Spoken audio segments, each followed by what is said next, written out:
और जो सुनील ने आपको बात बताई, मैं उसमें 2-3 बातें ऐड कर दूं। सुनील का बेटा अभी 2.5 साल का है। 2.5 साल का है तो 3 का हो गया, 3 साल का है। और जब इसने अपनी सनातन संस्कृति के हिसाब से पूरा का पूरा गर्भ संस्कार को फॉलो किया, प्रेगनेंसी के दौरान इसकी वाइफ को एक सिंगल दवाई नहीं खाई। इसकी वाइफ ने एक बार भी डॉक्टर के पास नहीं गई कोई अल्ट्रासाउंड करवाने के लिए, एक भी कोई सुई नहीं लगवाई। जो कनोगा अगर अब सारी लगा कर पैदा होने के बाद इसके बच्चे को एक भी टीका नहीं लगा है और नॉर्मल डिलीवरी हुई है 100% और दाई की मदद से। और आज तक एक सिंगल दवाई की बट्टी नहीं खाई इसके लड़के ने। और अगर आप उससे मिलोगे, लड़के से 3 साल का है, आप उसका दिमाग, उसकी चंचलता और सबसे बड़ी बात उस बच्चे की खासियत क्या देखी, आपको वो हंसता ही मिलेगा। जो आज के टाइम के बच्चे हैं, जिस टाइप से वो अस्पतालों में जाते हैं और जो उनकी नेचर है, वो आपसे ज्यादा कौन जानता है। मतलब उस बच्चे को आप देखोगे तो वो पूरा ही दिन हंसता रहता है, एक्टिव रहता है, दौड़ता रहता है। मैं ये क्यों कह रहा हूं कि जिनको ये बातें समझ में आ गई, उन्होंने अपनी अगली पीढ़ियों पे काम करना शुरू कर दिया, और जिनको समझ में नहीं आई, उन्होंने अपनी पीढ़ियों पे काम करना बंद कर दिया। और पीढ़ियों पे काम करना बंद करने के बाद वो पीढ़ियां बर्बाद होती चली गई। आज अपने परिवारों के हालात देखो आप, प्रेम प्यार कितना है, सुख शांति कितनी है, हंसी ठट्ठे कितने हैं, भरोसा कितना है एक दूसरे के ऊपर, और कैसा समाज बना दिया, और अपने बच्चे के लिए कैसा भविष्य देख रहे हैं। एक बार देखो तो नजर दौड़ा के अपना बचपन याद करेंगे अगर आप लोग, और मैं अपना बचपन याद करता हूं, तो मुझे वो टाइम याद है कि जब ना मतलब रोटियां का टाइम होया करता, तो हमारी माँ ने टेंशन नहीं होया करती कि छोरा कित होगा, जित भी होगा आप पे मिल जाओगे रोटी, क्यों जी, होया करता ना। और आज के टाइम में आप अपने बच्चे को पड़ोसी के घर नहीं छोड़ सकते, लड़की को छोड़ दो, लड़के को नहीं छोड़ सकते आप अगले घर में। यानी आपने ऐसा समाज बनाया, और इसके अंदर रोल किस चीज का है। अगर कोई सोचे कि ये समाज ऐसा बना कैसे, तो इसका जवाब आपको एक ही मिलेगा, केवल एक मिलेगा, कि जिसके बात समझ में आई, या तो वो चुप हो गया। क्या बात समझ में आई कि अपना समाज बर्बाद हो लग रहा है, अपनी अगली पीढ़ियां बर्बाद हो रही हैं। जिसको ये बात समझ में आई, या तो वो गांव छोड़ के शहर चला गया, भाई हम तो अपने बालक ने अड़क कुछ नहीं करा, या उसने कुछ भी करना बंद करके वो चुप हो गया, अपने घर में कैद हो गया। और जो समाज के ठेकेदार बने, वो फिर निकम्मे और गंदे लोग ठेकेदार बने, और उन्होंने फिर ऐसा समाज दिया हमारे बच्चे को कि आज आप इस हालत में है कि आपका बच्चा बड़ा होकर क्या करेगा, आपको किसी को भी इस बात का भरोसा नहीं है कि हमारा समाज उसको ठीक जगह पर रख लेगा। क्यों जी, कैसा समाज होता होगा अपना। अगर मैं बात करूं, मतलब आज से 100 ही साल पहले की बात करूं, 100-150 साल पहले, और पिछले 40 साल पहले ही चले जाओ, सिर्फ 40-50 साल पहले ही, क्योंकि आप में बहुत सारे लोग होंगे जो उस टाइम पे सोती संभाल लिए होंगे। 40-50 साल पहले भी मैंने ये देखा है कि गांव में किसी भी आदमी को बेरोजगारी नहीं झेलनी पड़ी थी। क्यों जी, बेरोजगारी नाम का वर्ड नहीं था, आप भूखे नहीं मरोगे, इतना पक्का था। भैया करता जरूरत बेशक ना हो, पर कुम्हार पे इतने गड़े, इतने चुगड़े, इतनी कुलिया तो लेनी है। क्यों जी, होया करता ना भाई, वो काम तो पक्का लेना है जमींदार ने। अब उसके डांगरा खातर जो यार की जो गठड़ी लेनी थी उसने, या किसी ने अगर हमारा साफ सफाई का काम कोई कर रहा है, या फिर हमारा कोई मतलब किसी दूसरी जगह पे कहीं धोबी का अगर चलन है या कहीं नाई का है, तो सबके लिए रोटी का इंतजाम होया करता। और जमींदार अपनी सारा दिन काम करके अपना जैसा तैसा करके खाया करता, भूखा तो नहीं मरे था ना कोई। आज के टाइम पे मैं वो खबर याद करूं 2015 में एक परिवार पूरा का पूरा, मतलब 2 बेटियां और इसकी माँ जो है वो इसलिए भूखी मर गई थी कि उसका राशन कार्ड आधार कार्ड के साथ नहीं जुड़ा था। तो डिपो वाले ने राशन नहीं दिया, पड़ोस में तो राशन नहीं है ना, मरे थे रेगुलरली। भूख से मरने वालों की संख्या आज के टाइम पे इस बीमारी से मरने वालों से ज्यादा है जितने लोग ये जिसका ड्रामा चला रहे हैं 2 साल से। गलत इलाज होने की वजह से मरने वालों की संख्या ज्यादा है, इलाज ना मिलने की वजह से मरने वालों की संख्या ज्यादा है। और अपने समाज के अंदर इससे रिलेटेड, इससे संबंधित कोई जानकारी उपलब्ध नहीं है, कोई मीडिया चैनल नहीं चलाएगा और कोई जिक्र नहीं होता इसके ऊपर। अब जिस मुद्दे पे आप यहाँ बैठे हैं, इन छोटे छोटे बच्चों की बात कर लेते हैं। आप में से कितने लोग ये मानते हैं कि परमात्मा का रूप होते हैं, भगवान का रूप होते हैं बच्चे? कौन कौन मानता है इस बात को? नहीं, सभी का तो आप हो, अपना अपना बताओ। आप मानो कि नहीं मानते? मानो परमात्मा का रूप है, ठीक है। फिर ये परमात्मा का रूप, अच्छा यो कौन मानना है? आपके यहाँ 3.5 साल तक कम उम्र के किस किस के बालक हैं? 3.5, 4, 5 तक घर में किसी को लगभग सब है। अच्छा, जो मानना हो जो नए बालक हैं वो अगली पीढ़ी पिछली पीढ़ी के शाणे हैं, ज्यादा इंटेलिजेंट है। दादा न्यू कहेगा, बोला रहा मोबाइल में तो छेड़ना नहीं आता, न्यू कट कट सारे चीज काट दे रहे, अरे रिमोट में न्यू करते हैं, सारा काम करते हैं। आपसे जल्दी सीख रही है अगली पीढ़ी, ऐसा लगता है आपको? या बात अगर जिसके पोता पोती हैं, अगर यह बात थोड़ा सा 20-30 साल पहले चले जाओगे तो उनको यह बात अपने बच्चों के लिए महसूस होती थी। हर बार अगली पीढ़ी ऐसा लगता है तो पीछे तक कुछ सीखता रही है।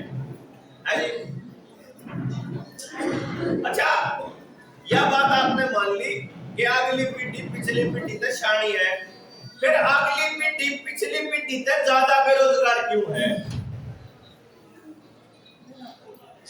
जिसको आपने अभी अभी भगवान का अवतार बोला, भगवान का अंश बोला कि परमात्मा का एक रूप है बच्चे, परमात्मा का वो रूप जब आप स्कूल में भेजना शुरू करते हो तो स्कूल में उसकी मैडम बतावे कि निकम्मा रूप है, अच्छा रूप है। भाई अगर परमात्मा का रूप है पैदा होते ही, तो फिर तो जिंदगी भर परमात्मा का रूप रहना चाहिए कि नहीं? क्यों जी? ऐसा कैसे है? ज्यादा पढ़ेगा तो बढ़िया रूप, ज्यादा नंबर आओगे तो अच्छा बच्चा, अरे कम नंबर आएंगे तो बैड बॉय, यो काम करेगा तो गुड बॉय, यो काम करेगा तो वैसा कैसे हो गया? अच्छा, इस बात को कितने लोग मानते हैं कि परमात्मा ने हर किसी को एक टैलेंट दे रखा, कोई ना कोई हुनर तो देकर भेज रखा? मानो आप कुछ है क्या जो मानता हो इस बात में? हाथ खड़े करके बताओ कौन कौन मान रहे हैं? मान रहे, चौखे मान रहे हैं। अच्छा, वो टैलेंट कैसे पता चलेगा? भाई मुझे सिर्फ इतना बताओ कि उस टैलेंट के बारे में वो बच्चा ज्यादा बढ़िया बता सके, या उसके बड़े, उसके माँ बाप, उसका स्कूल का मास्टर, या कोई और ज्यादा बढ़िया बता सके? कौन बता सके? टीचर बता सके? बतावा है कदे? नहीं बताता। लड़का तो चलो ये भी बता सकता है कि मैंने यो काम बढ़िया नहीं लगता, वो तो इसलिए भी बता सके उसने कोई और काम जो करे। कोई कह रहे मैंने यो काम इसलिए नहीं बढ़िया लगता क्योंकि उसने कितने और जाना था, उसके डब्बे कितने और बात देख रहे थे, या उसको अभी आपने दूसरी चीज डाल दी, चस्का डाल दिया आपने टेलीविजन का। सवाल ये है कि उसके बारे में उससे ज्यादा उसकी बड़ी पीढ़ी जानती होगी, या उसका इंतजाम उसकी बड़ी पीढ़ी ने करना होगा। तो आपा ने ये इंतजाम करा है। जस्ट इतना सा बताओ, हम क्या करते हैं, अपना बच्चा बिना किसी तैयारी के पैदा करते हैं। सबसे पहली बात तो वही सुने लाड़ी बात, बिना तैयारी के पैदा हुआ है। पैदा होने के बाद 2.5 साल का 3 साल का होते ही उसकी दौड़ शुरू हो जाती है कि बाकी बच्चों से दौड़ में चालू हो जा। और तरफ फर्स्ट आना, क्यों जी फर्स्ट आना है। आप एक जनरल बात समझिए, मेरे बच्चे को फर्स्ट आना है तो उसकी शर्त एक होएगी कि आपके सारों के बच्चे उस टाइम पाछे रहने पड़ेंगे, तभी तो मेरा बच्चा फर्स्ट होगा। या आपका बच्चा जब फर्स्ट आएगा तो आप इंतजार करोगे कि बाकियों के बच्चे उससे पीछे रहने चाहिए। मान लो आपने कभी एक चीज नोटिस करी हो, मैं अपनी बता देता हूं, मैंने नोटिस करी है, बहुत जगह करी है। 2 सगी बाण, हमारे समाज में थोड़ी प्रचलन भी है कि सगी बाणा का ब्याह सगे भाइया के कर दिया करें आप, है ना। 2 परिवार में सगी बाण और एक परिवार में चली जाए सगे भाइया के, दोनों के बच्चे एक ही क्लास में हो जाए। मान लो दोनों माँ, मैं दोनों एक दूसरे ने माँ भी कहो है, और दोनों माँ अपने अपने जड़िया ने जो उसने जन रखा है, जो उसने पैदा कर रखे, रात में बैठ के समझाओ है, देखिए बेटा तेरा भाई ने तो फालतू नंबर ले लग रहा, उसमें क्या करना तेज दिमाग है, हम एक के घर में रहो, एक के स्कूल में पढ़ो, एक के साथ खाना खाओ, थोड़ी मेहनत करो, उस्ताद के लिए करना है। कब है सगी बाण की बात बता रहा हूं। अगर 2 सगे बाण भाई एक के नंबर ज्यादा आते हो और एक के कम आते हो, तो जिसके कम आवे है उसकी माँ उसने समझावे और सुनावे और कई बार धमकावे, और फिर माँ के जाए पाछे, बाबू के जाए पाछे, फिर उसने कहे तेरे कान डांट पड़ी है, जब तू कम पढ़ा है तो मेरा क्या पड़ा है, तेरे गणे नंबर आ जा तो मेरे डांट पड़ा है। ये मैं कॉमन बात बता रहा हूं। इस बात को बता के मैं क्या समझाने की कोशिश कर रहा हूं कि हम समाज के अंदर अपने ही सगे भाई बहनों में अगर कंपटीशन जो है, अगर सगे भाई बहनों में ही नफरत और गुस्सा पैदा कर सकता है, तो समाज के अंदर ये क्या हाल करता होगा, इसका अंदाजा लगाते हो कि पूरे समाज को बर्बाद करने का किस तरह से काम करेगा।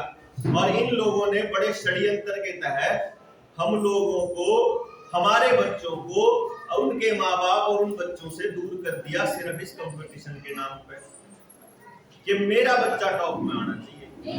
भाई जब मान लो मैं सुनील कितने बढ़िया दोस्त हो, इसका छोरा और मेरा छोरा मान लो एक क्लास में पढ़ते हो, बराबर उम्र हो, एक पेपर दे रखा हो और इंटरव्यू में जाना हो, और 2 में तो एक ना नौकरी मिलनी हो, तो बताइयो मैं किसकी दुआ मांगूंगा, किसकी मांगूंगा। और जब मैं न्यू को क्यों करे इसका छोरा है, ताप टूट चढ़ जाए जावे नहीं तो मेरा काम आसान हो जाए। लेकिन ऐसी सोच बढ़ने लग रही, सोच गलत है, इसीलिए चर्चा चल रही है और ये बढ़ रही है। सबसे बड़ी बात, समाज के अंदर जब आप केवल अपने बच्चे के बारे में सोचोगे तो उसके लिए जरूरी है कि आपको बाकियों के बच्चों के बारे में कम सोचना पड़ेगा। जब थोड़ा कम सोचो तो समाज का उस तबके को, ये समाज के उस तबके को ये सोचना पड़ेगा कि अपनी सोच का दायरा इतना बड़ा कर दिया जाए कि मेरे बच्चे जितना ही जरूरी है आपके बच्चे का भी आगे बढ़ना। अपने समाज में जो हमारे पुरखों ने हमारे को एक लाइन दे रखी है बहुत बढ़िया कि भाई बालक तो सबके साथ ले होया करे, बालक तो सबके गांव के साथ ले होया करे। तो भाई जब बालक सबके साथ ले होया करे तो उनके लिए उनकी शिक्षा का, उनके रोजगार का, उनके जीवन यापन का, उनकी जिंदगी का इंतजाम साझला क्यों नहीं होता। फिर उसके माँ बाप ने एकले ने क्यों जोर लाना पड़े अपने बालक पे कि मेरा एक ही गांव में 4 गांव बढ़ रहे हमारे यहाँ, एक गांव तो पढ़े सरकारी स्कूल में, एक गांव पढ़े फिर गांव के प्राइवेट में, एक गांव पढ़े गांव तक बाहर आए प्राइवेट में, एक फिर शहर आए प्राइवेट में। अपने पहले टाइम में सरकारी स्कूल में बालक पढ़ा करते, गांव के सबसे बड़े जमींदार का बालक भी उसमें पढ़ा करता, सबसे गरीब आदमी का बच्चा भी उसमें पढ़ा करता। तो गरीब आदमी को उनका लाइफस्टाइल पता था, उनको उसका पता था, और समाज में एक दूसरे के लिए कोई ज्यादा गुस्सा सबने पता होया करता भाई किसके घर में आज क्या समस्या है, तो उससे समाज एक दूसरे की समस्याओं को जानता था और कभी ना कभी अगर बैठ के चौपाल में या कहीं चर्चा करता था उस समाज के बारे में बात कर लेता था। आज उसको बातचीत खत्म, वो चर्चा खत्म, तो आगे के लिए समाधान भी खत्म।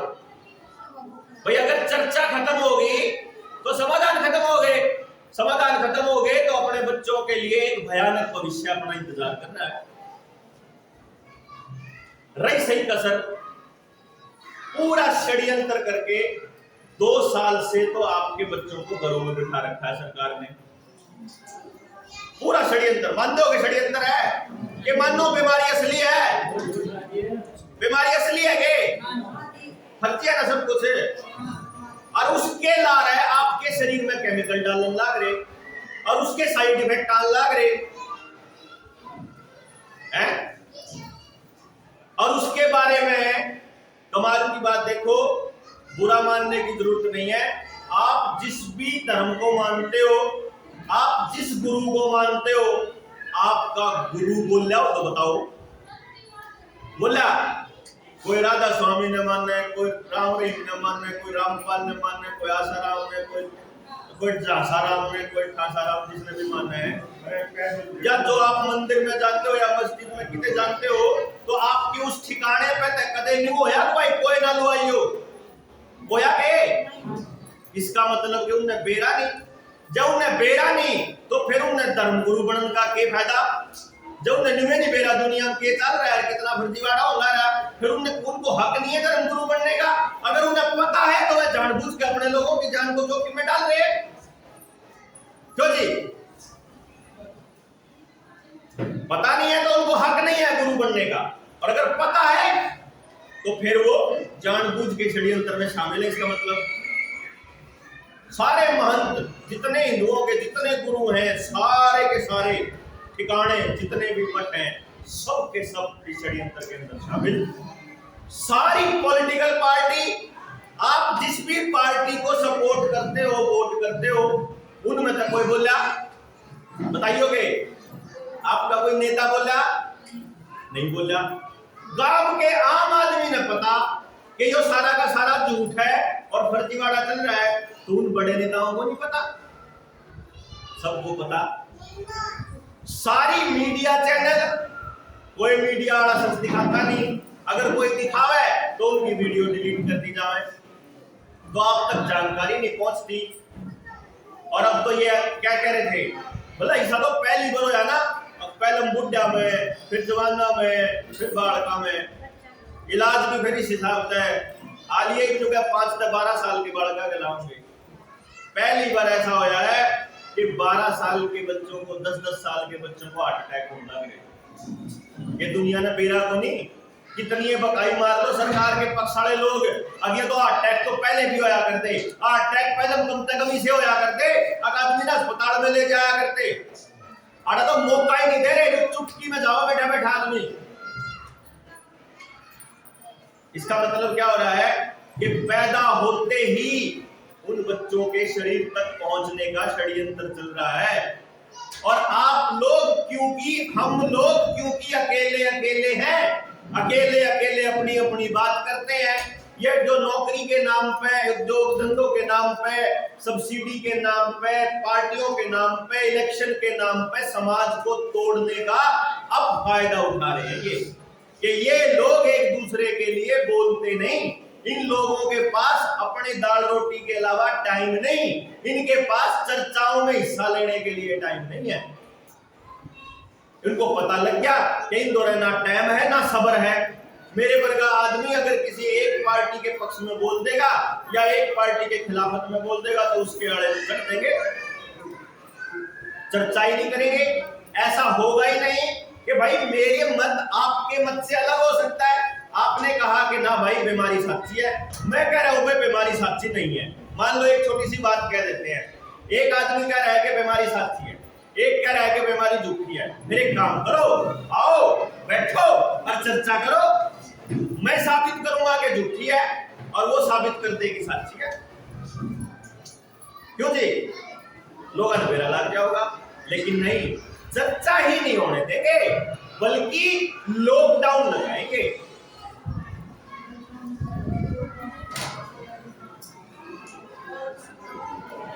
आपके गांव में याद हो, एक बार कबड्डी के गेम हुए थे जाटा से में, उस टाइम कटारिया साहब भी थे मेरे साथ में और मैं भी आया था, और उस टाइम तक लोगन बेड़ा कौन लगा ना, मैं आके कह गया ना उन पहलवान है मगर बाढ़ को जो शरीर बना रखा है ना, इसमें खोइयो मत, आने वाले टाइम में जो केमिकल आने लग रहा है वो दवाइयो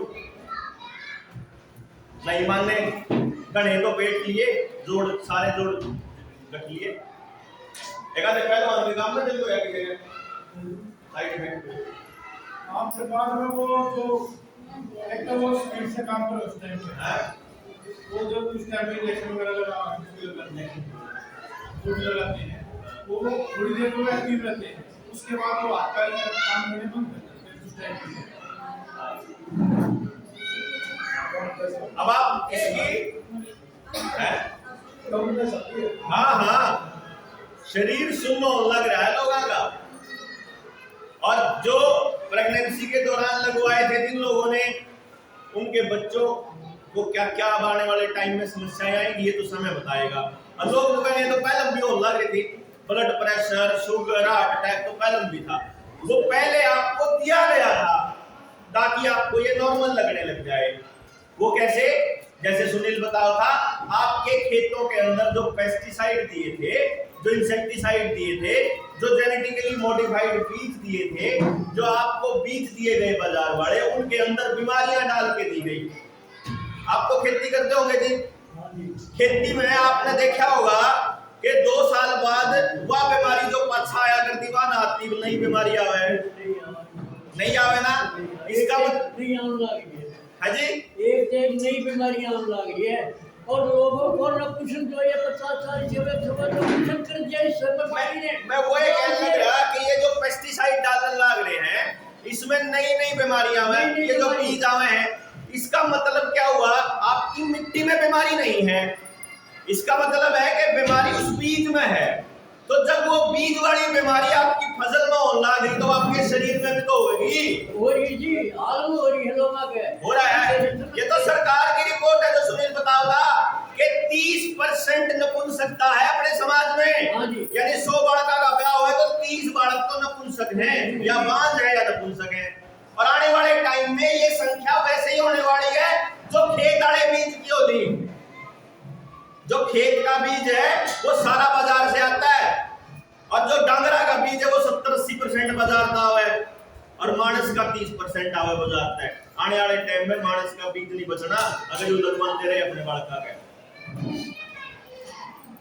लेकिन सरकार क्या करेगी?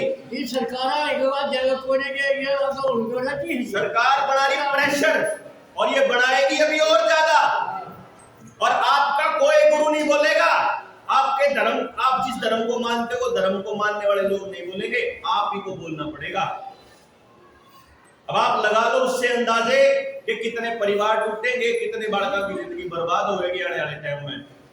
और 24 घंटे इस काम पर लोग लगे हुए हैं, लेकिन कुछ लोग ऐसे हैं जो सोचते हैं कि अरे तो ऊँग लाग रहे हैं। कई लोग अभी तो सरकार का विरोध करना है। हमने कहा हाँ भाई, आज के टाइम पे कोई किसी तड़ी पार कार किसी दंगे में मरवाने वाले आदमी का, सब बड़े गुंडा का विरोध कर सके है कोई? आज के टाइम किसी पॉलिटिकल आदमी की हिम्मत नहीं है उनका विरोध करने की, लेकिन वो बोल इसलिए रहे हैं अब जब आदमी के पास नीति क्या समझ में, देखो समझ में ना आया इतने तो चाहे कुछ हो, लेकिन समझ में आए पाछे भी नहीं बोलोगे तो आप अपने बच्चों को कैसा भविष्य देके जाओगे? आपकी आंखों के सामने है। बिल्कुल हम ये काम नहीं किया करते थे, इन बीमारियों पे चर्चा करना हमारा काम नहीं था, लेकिन ये देखा कि जो WHO की बीओ पढ़ाई पढ़ के जो डॉक्टर गुलामी कर रहे हैं, वो डॉक्टर पहचान लाग रहे हमारे आदमियों ने। हमारी दाई तो कब है, अब कोई नॉर्मल डिलीवरी होगी और आशा वर्कर न्यू कहें ना तना अस्पताल में करानी पड़ेगी, और अस्पताल में जाओगे तो 80% केस धक्के से सिजेरियन बनावे में, धक्के से पेट काटे। आज बताओ क्या सुनील निकोदा, अब आशा वर्करों की मीटिंग थी, उसमें डीसी ने न्यू बोल लिया आशा वर्कर, अब मेरा केस था कि या दाई छुई की, इसने दाई ने कर दिया, डिलीवरी करा कर दी, मैं दोनों अस्पताल में जाऊंगी, और वो डीसी के को है, अब फिर तक शिकायत नहीं करी, तक धमकाई नहीं बात, अब धमकाई मैंने कहा कि जेल में करवा दूं, जेल करवा दूं, उन बेचारियों से काम करने बंद करे फिर हो। तो आपने अपनी सारी की सारी कल्चर को खराब कर लिया, बीज की कल्चर खराब कर ली, खेतीकरण की कल्चर खराब कर दी, डांगर रखने बंद कर दिए, डांगरा का जुआ लुआने शुरू कर दिए, बीज बार तय लेने शुरू कर दिए, तो उनके अंदर जो बीमारी आ गई वो दूध में नहीं आओ। अब जो आप लोगों के बच्चों के अंदर ये केमिकल डालने लग रहे हैं, उसकी वजह से हार्ट अटैक, ब्लड प्रेशर, अंधरंग, पैरालिसिस, शरीर सुन्न होना, शरीर में दर्द रहना, मतलब कई आदमी तो इसे है जो अरे बोले है ओए चले जा है बस हो लिया इसका तो काम भाई इतनी बार में। और आने वाले टाइम में उन लोगों के अंदर नपुंसकता 100% आओगी तो ये केमिकल आने लग रहे हैं। अगली पीढ़ी के लिए फिर आपको उन्हीं का भरोसा लेना पड़ेगा। आईवीएफ सेंटर बन रहे हैं हर शहर के अंदर, अब पहले नहीं थे, अब जहां एक एक थे वहां 5-5 बन लिए। WHO ने रिपोर्ट दी है कि भाई भारत के अंदर 85% लोग कैंसर से ग्रसित होंगे 2025 तक। क्यों? वो क्या कह रहे हैं कि दूध खराब पीवे हैं। उन्होंने अपनी रिपोर्ट में कहा कि दूध खराब पीवे ज्यादा होएगा। मैंने कह रहा गारंटी तो जो केमिकल शरीर में डालने लग रहे इसकी वजह से हो गया कैंसर, लेकिन वो नाम किसी और का देंगे। आपका जो मोबाइल है ये 24 घंटे आपका सर्वेलेंस रखता है। आप अपने मोबाइल को हाथ में जेब में लेके चलते हो ना, तो मोबाइल सामने ये बता देगा क्या कदम चले आप पूरे दिन में, बता देगा ना जी कितने कदम चले, आपकी हार्ट बीट क्या थी, आपका ब्लड प्रेशर क्या था, कितनी साइकिलिंग करी, कितनी गाड़ी में ड्राइव करी, सब बता दे है। अब कंपनी के पास गांव के हर आदमी का डेटा है कि इस गांव का 80% आदमी दिन में इतने कदम चल रहा है। मान लो 1000 कदम चल रहे हैं, वो 2000 कदम चल रहे हैं, तो अपने मोबाइल में देखने लग रहा। अब अगले दिन खबर में आ जाए अखबार में कि जो लोग 5000 तक कम कदम चल रहे हैं उनमें हार्ट अटैक के खतरे ज्यादा है। तो बात तो 1000 चालो, अब कंपनी ने बेरा है कितने परसेंट है, तो 80% आदमी न्यू सोच लग जाएंगे कि मेरा हार्ट अटैक कम चलन था आया, उन्हें न्यू पर बेरा ये इसकी वजह से आया जो केमिकल शरीर में चलना है। ऐसे दिमाग को मैनिपुलेट करता है ये डाटा, और हम लोगों को नहीं पता क्योंकि हमारे को टेक्नोलॉजी से इतना अनछुआ रखा जाता है। 1960-70 के दशक में बढ़ के तैयार हो गए थे मोबाइल, आए कदम आ रहे 2000 के बाद है, तो हम लोगों को कैसे समझ में आएगी टेक्नोलॉजी। आज एलन मस्क के पास वो टेक्नोलॉजी है कि वो आदमी को जिंदा कर सकता है। पता आपको ये कैसे? आपकी मेमोरी को वो एक जस्ट अगर आप फोटो अपने कार्ड में डाल लिया करा ना मेमोरी कार्ड में, न्यू अपनी जो शरीर की जो अपनी याददाश्त है उसको एक मेमोरी कार्ड में डाल के और अपने जैसा बिल्कुल शरीर बना देगा। वो शरीर बिल्कुल आदमी जैसा, जैसा मैं हूं न्यू का न्यू, और वो मेमोरी उसके अंदर रिप्लेस करके मेरे को बना देगा न्यू का न्यू। न्यू लगेगा जो यो है, सारा कुछ याद रहोगा, सब कुछ है। लेकिन यह टेक्नोलॉजी बन ली 2000 न्यूरालिंक कंपनी ने बनाई हुई है। अब आप लोगों को ये मालूम नहीं है, आने वाले टाइम में आपके शरीर में चिप लगाएंगे ये हाथ में। थोड़े दिन चला था ना ड्रामा, सर्टिफिकेट दिखाना पड़ेगा, सर्टिफिकेट दिखाना पड़ेगा, आजकल थोड़ा ढीला चल रहा है। अगर ये चल पड़े स्पीड से तो उनको सर्टिफिकेट दिखाना पड़ेगा। अब सर्टिफिकेट रोज रोज लेके नहीं जा सकते, तो एक काम करो, एक चिप लगा लो थोड़ी सी, चावल के दाने जितनी, RFID बोलते हैं। RFID देखिए कभी, देखिए आपने देखी किसी ने? गाड़ी में आगे फास्ट टैग लगा के देखा है? वो RFID से चलता है, रेडियो फ्रीक्वेंसी से चलता है। यानी कि आपके हाथ में लग रही है तो आप कहीं से जाओगे तो वो ट्रेसर अपने आप ट्रैक कर लेगा कि ये आदमी यहाँ गया है। इसमें 24 घंटे आपके ऊपर सर बताएंगे ये कि थारे कागज इसमें। फिर एक चिप आएगी जो आपकी रीढ़ की हड्डी में और यहां खोपड़ी में लगेगी। ये आखिरी टारगेट है उनका। रीढ़ की हड्डी में कैसे लगाएंगे वो?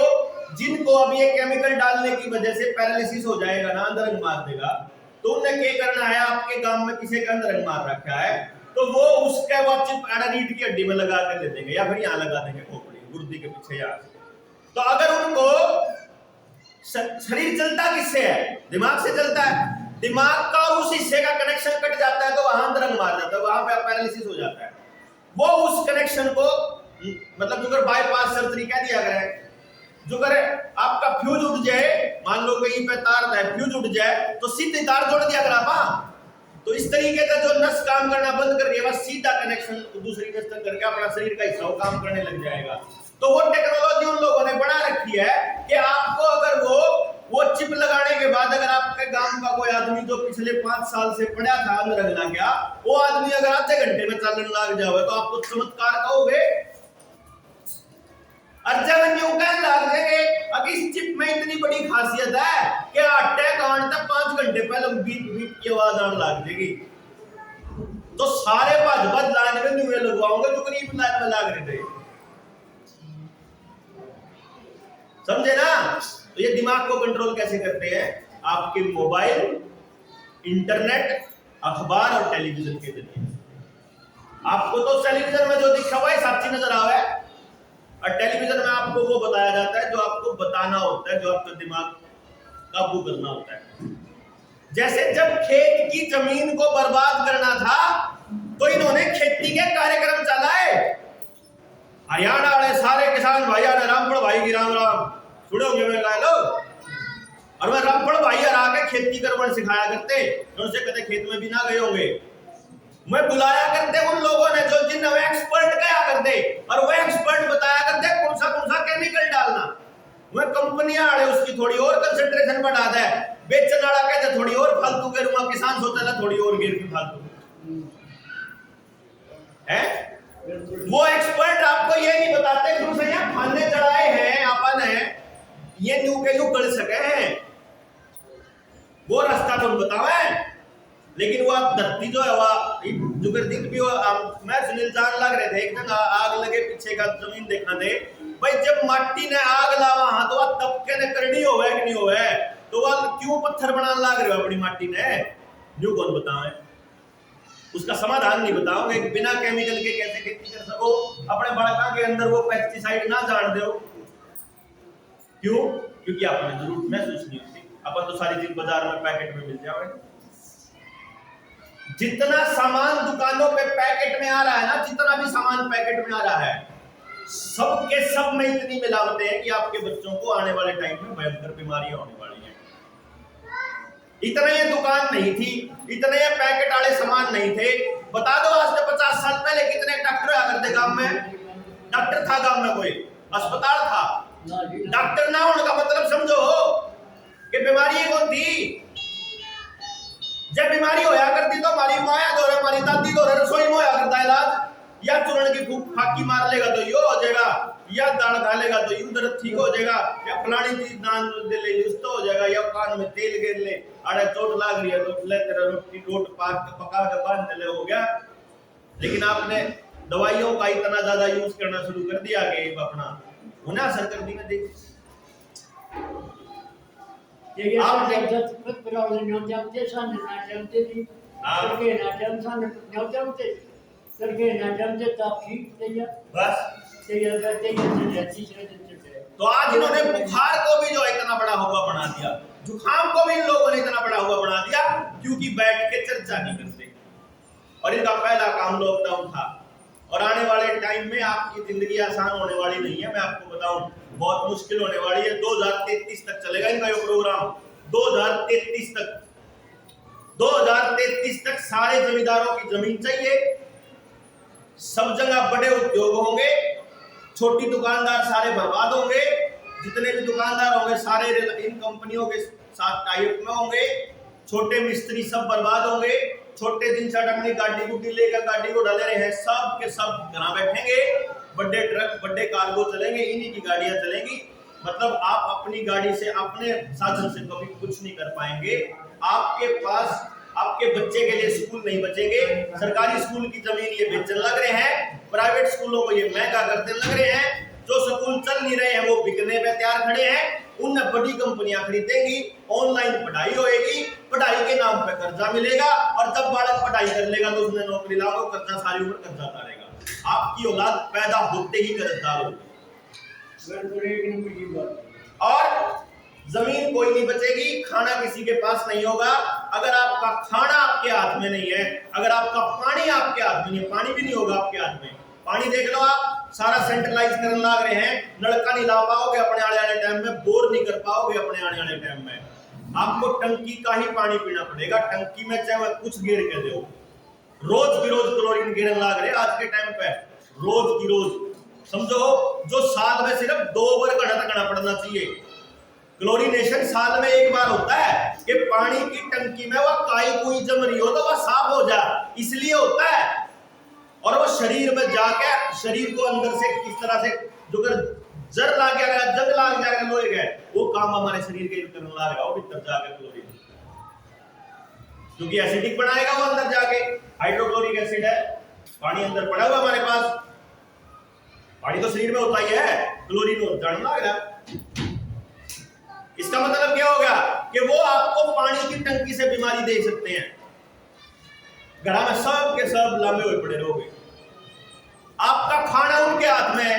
40 करोड़ लोग थे गरीबी रेखा से नीचे 2014 में, आज के टाइम 85 करोड़ लोगों को घर बैठे खाना दिया, ये नरेंद्र मोदी ने संसद में बताया। अपनी एफसीआई के पास 250 लाख मीट्रिक टन अनाज होता था कि अगर देश में अनाज नहीं होएगा तो 2 साल तक घर बैठे खा सके पूरा देश। आज के टाइम में सिर्फ 40 लाख मीट्रिक टन बचा हुआ है। 6 महीने का राशन बचा हुआ है इस देश के पास सिर्फ। 6 महीने के बाद जो दूध के रेट है श्रीलंका की तरह 1200 रुपए किलो होगा, और आप दूध नहीं बेच पाओगे क्योंकि खुले दूध से बीमारियां होती है, ये एफएसएसएआई बताएगा। तो पैकेट वाला दूध लेना पड़ेगा। अनाज आपको नहीं मिलना, पानी आपको नहीं मिलना, दूध आपको नहीं मिलना। उसके बाद जब आप कहोगे कि जीवा के ऊपर हम अपने बच्चों को क्या खिलाएं, तब आपको बताया जाएगा कि अच्छी खिलवानी पड़ेगी, पहले घर में रहना पड़ेगा, पहले लॉकडाउन जो ही लगा ना वो फिर मानोगे। आज खड़े नहीं होए तो उस दिन गुलामी के उस लेवल पे हो गए कि रोटी भी नहीं बचेगी, फिर करता है। आजकल तो जो है कि गांव के 50 आदमी गांव में तो लकड़ ले, बाकी गांव रोटी खवा देगा उसके घर क्या ना कि गांव ने बचाने खातर 20 लकड़ लो भाई कमी। उस टाइम पे कोना मेरी आप से तो है। फिर तो ये होगा कि चार राशन की प्लेट है और 5 आदमी है, तो एक दूसरे से मार दोगे, बाकी 4 खा लोगे, तो सारे आपस में मरेंगे।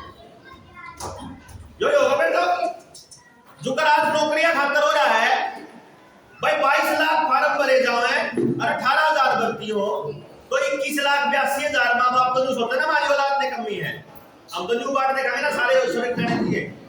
इसलिए ये बहुत जरूरी है कि आप लोग हम लोग मिलकर के इस षड्यंत्र का पर्दाफाश करना शुरू करें और इसके ऊपर बोलना शुरू करें,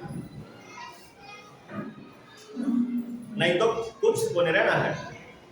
कोई नौकरी नहीं, क्योंकि कई लोग जो है तो अपना काम धंधा छोड़ के फरन लाग रहा, मैं चंडीगढ़ रहा करूं, फैमिली मेरी तो क्यों फिरा है। अरे जब समाज ही नहीं बचेगा मैं क्या करूंगा, कितना लेंगे। जब सारी सरकारी जमीन बिकलेंगी, आप गांव के सरपंच के पास जाइयो और उसने पूछियो सितंबर 2021 में प्रधानमंत्री कार्यालय से चिट्ठी है, सितंबर 2021 में ग्राम पंचायत को कि आपने अपनी कौन सी जमीन मोनेटाइज करनी है, लीज पे देनी हो, बेचनी हो, किराए पे देनी, कितनी भी देनी हो, बताओ।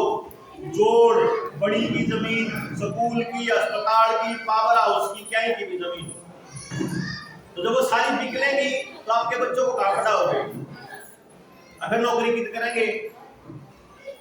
यानी सब कुछ साफ लगा लो अंदाजा कि बिना बोले छोटे हैं सरकारी नौकरी के लिए ना छोटा है ऐसा काम हो रहा है। तो मैं ये कहने की कोशिश कर रहा हूं कि आप लोग अपने अपने गांव में जहां आप हैं अपने पड़ोस को जगाना शुरू कीजिए। आप उनको बताना शुरू कीजिए।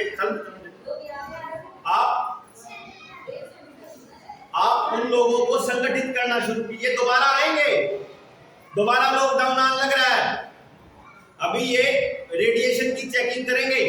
ये कह रहे हैं 4G काम नहीं करता, 5G लेके आएंगे। जिस टाइम पे पूरी तरह से जब अपने शबाब पे होंगे ना ये लोग, जब पूरी चेकिंग करेंगे, पूरी टेस्टिंग कर रहे होंगे, उस टाइम आपका दम फिर घुटेगा, ऑक्सीजन की कमी आपको फिर आएगी, बुखार आपको फिर आएगा, आपके नाक में पपड़ी फिर जमेगी, आपके लोहे की चीजा का हलाओगे, करंट फिर लगेगा, जो एल्यूमिनियम के दरवाजा का लगा था पहले, दोबारा से लगेगा। और उस टाइम पे ये कहेंगे अगली लहर आ गई, फिर ये कहेंगे जल्दी से लगवाओ सबको, फिर ये कहेंगे लॉकडाउन आ गया, फिर लगाएंगे ये। आपको अपने गांव रेडिएशन मुक्त भी करने पड़ेंगे। ये जितने टावर इन ला रखे हैं ना, ये सारे के सारे इनके पार्ट के इनको उल्टे बताने पड़ेंगे, क्योंकि ये इंटरनेट आपके बच्चे की बर्बादी का कारण बनेगा। ये तो दिखने लग गया होगा, आपके बच्चे नशे के आदी होने लग रहे हैं, क्योंकि जो भूख शांत कर रहा है ना इंटरनेट, तो आप भूख नशा ही कर सकता हो, कोई चीज नहीं कर पाएगी। पहले हमें खुशी मिलती थी समाज के लिए काम करके, खेत में काम करके, डंगरा के टाइम बिता के, समाज में अपने लोगों के साथ बैठ के, खेल के मैदान में खेल के, शरीर का काम करके। आजकल वह खुशी ले रहे हैं मोबाइल के जरिए, और मोबाइल और टेलीविजन से जो खुशी मिलती है, उसके बाद अगला स्टेप चरस गांजा अफीम है, जिसकी तस्करी खुद तड़ी पार करने लग रहा है अपने बच्चों के लिए। सरकार तस्करी करने लग रही है अफीम की, गांजे की, हीरोइन की। इसका मतलब आपके बच्चों के लिए बर्बादी का रास्ता सरकारें खुद तैयार करने लग रही हैं। अब जब किसी का न्यूब है, वो अब कांग्रेस की सरकार कर रही है, बीजेपी की कर रही है, आम आदमी पार्टी की, एक बार हिसाब लगा के देख लो, सब देश में सारी पार्टियां की सरकार है, सारे यही काम करने लग रहे, और जड़ा अपोजिशन में बैठे हुए भी वही करने लग रहे। तो आप जिस भी आदमी को सपोर्ट करते हो, अगर वो नेता आपके लिए नहीं बोलता, अगर वो आपकी आजादी के लिए नहीं लड़ता, इसका मतलब वो इस गुलामी की इस दौड़ में आप उन लोगों के साथ है। ये बहुत अंतरराष्ट्रीय षड्यंत्र है, केवल भारत में नहीं है, ये पूरी दुनिया में है। और इससे लड़ने के लिए पब्लिक को ही सड़क पे उतरना पड़ेगा। आम आदमी निकलेगा, नेता कोई नहीं निकलेगा, संगठन कोई नहीं आएगा, कोई भी आपका धर्मगुरु नहीं आएगा, कोई आपका पत्रकार मीडिया कोई साथ नहीं देगी, आपको खुद से निकलना पड़ेगा। बाकी ज्यादा दिनों की बात रह नहीं रही है, नया कानून आने लग रहा है। नेशनल हेल्थ बिल के बारे में सुना आप लोगों ने? नहीं सुना? आपने एक चीज देखी हो, ये लोग अब की बार पिछले 2 साल में इन्होंने टेस्टिंग करी कि भाई तुम लोग इस शहर से दूसरे शहर में जाना है तो टेस्ट करवा के जाओ, थारे में वायरस तो नहीं है। जो टेस्टिंग करी थी, सर्टिफिकेट बनाओ, कौन से जोन में से आने लग रहे हो, थारे पे वायरस तो नहीं है, इस चीज की टेस्टिंग हुई। तो आप एक चीज गौर करिए, अभी जो नया कानून लग रहा है वो ये कह रहा है, जो ये पीछे हुआ ना 2 साल में कि किसी का पॉजिटिव आ गया तो तब कहते सरकार ने क्वारंटाइन करके भाई घर में कैद रहो, कि वो तो घर में कैद करा है। आगे जो कानून आ रहा है नेशनल हेल्थ बिल, उसमें अगर सरकार को यह शक हो जाता है कि आप वायरस कैरी करते हो, तो आपकी उस चीज को नष्ट कर सकती है सरकार। यानी कि आपकी फसल खड़ी है और उन्हें न्यूबेरा लाके इसमें वायरस है, तो फसल में आग ला सके। अगर उसने न्यूबेरा ला गया कि आपके डांगरा में है, तो डांगरा मार सके। अगर उन्हें न्यूबेरा ला गया हमारे घर का कोई आदमी, हमारी बहू बेटी जो है उसमें वायरस है, उन्हें ठा के ले जा सके, क्वारंटाइन कर दिया, कानून आ रहा है। और बिना सड़क पर उतरे कैसे बचोगे, इसका हिसाब किताब आप लगा लेंगे। तो आपको अपने आसपास लोगों को समझाना पड़ेगा और एक संगठन अपने खुद का तैयार करना पड़ेगा कि अगर किसी के साथ भी कुछ हो जाए, जो कर गांव राम पहलम बार के आदमी जो लड़न खातिर तैयारी करा करते ना, कि भाई अपनी लड़ाई 100 पर जाए, अपनी बात रीति का बजा लागे फिर, लेकिन इतने ये आवे सरकार का कोई आदमी आवे, इन रोकन का इंतजाम करो। ये आधार कार्ड को जोड़ने के जो षड्यंत्र चल रहे हैं हर चीज के साथ, अपने सोने के साथ, अपनी खेती के साथ, अपने जमीन के साथ, अपनी रजिस्ट्रियों के साथ, ये सारा का सारा इसी में फिट होता है। ये जो नया श्रम कार्ड बन रहा है, ये जो नया हेल्थ आईडी बनने लग रही है, ये इसी खेल का हिस्सा है। न्यू वर्ल्ड ऑर्डर जिसको कहते हैं, जिसको 3 बार प्रधानमंत्री बोल चुका है कि न्यू वर्ल्ड ऑर्डर आ रहा है, न्यू वर्ल्ड ऑर्डर आ रहा है। ये न्यू वर्ल्ड ऑर्डर यही है कि आप पूरी तरह से उन उद्योगपतियों के काबू में रहोगे, आपकी रोटी उनके काबू में रहेगी, आप उनसे पूछे बिना ना खा सकते, ना कहीं आ जा सकते, ना आप कोई खर्च कर सकते, ना आपका पैसा आपके पास रहेगा, ना मिलेगा। बिल्कुल ठीक है जी, बिल्कुल ठीक बात है। तो इसलिए मेरी गुजारिश है कि ज़्यादा से ज़्यादा लोगों को जगाओ और लोगों को बताओ कि ये